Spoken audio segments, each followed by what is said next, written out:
The old Victorian house stood on a hill overlooking the town. Its paint was peeling and the yard was overgrown. But for John, it was perfect. The rent was cheap, unbelievably so. He needed a fresh start, a place to escape his past. This house, with its shadowed windows and looming presence, promised sanctuary. He ignored the unease creeping up his spine. This was his chance. John had moved from city to city, haunted by mistakes and bad decisions. He had no family, no real friends. His only companion was a worn-out backpack filled with clothes and regrets. This town, this house was a blank page, a chance to rewrite his story. He just needed to ignore the whispers of doubt that echoed his own loneliness. John unlocked the front door. It creaked open, revealing a dusty hallway.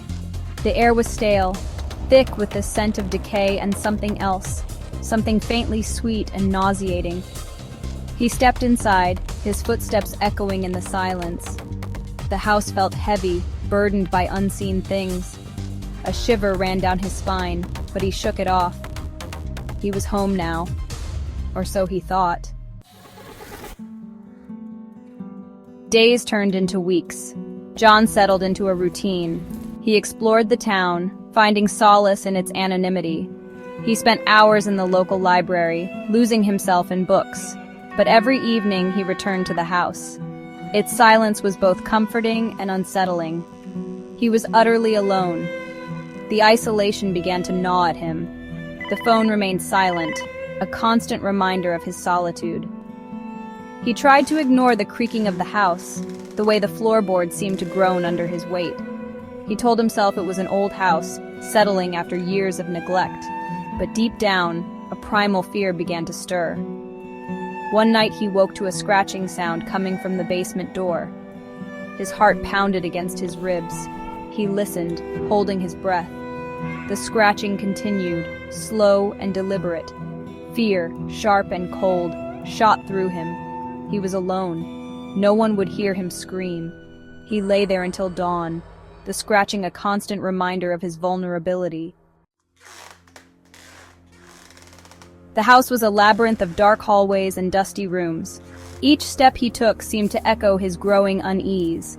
The basement door, a heavy wooden slab with a rusted lock, became an obsession. It was always slightly ajar now, as if the house itself was inviting him in. He couldn't shake the feeling that the house was alive. It seemed to breathe around him, floorboards creaking like weary lungs, the scent of decay growing stronger each day. He started noticing things he hadn't before. Strange symbols etched into the door frames, faces seemingly carved into the wood grain. He tried to rationalize them away, but the fear was a living thing now, coiling around his heart. One evening, curiosity overwhelmed his fear. He found himself standing before the basement door, his hand hovering over the rusted lock. He knew he shouldn't.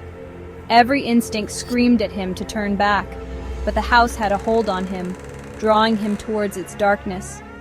He took a deep breath and pushed the door open. The stench that hit him was overwhelming. The smell of damp earth, mildew, and something sickly sweet, like rotting meat. The basement stairs groaned under his weight. The air grew colder, thick with the smell of decay. He fumbled for the light switch, his heart pounding in his chest. The single bulb flickered to life, casting long, grotesque shadows that danced on the damp stone walls. The scratching sound was louder now, accompanied by a low, guttural growl that seemed to emanate from the very walls themselves. He froze, every muscle in his body screaming at him to run. The growl came again, closer this time, followed by the distinct sound of something heavy dragging across the floor. Panic seized him.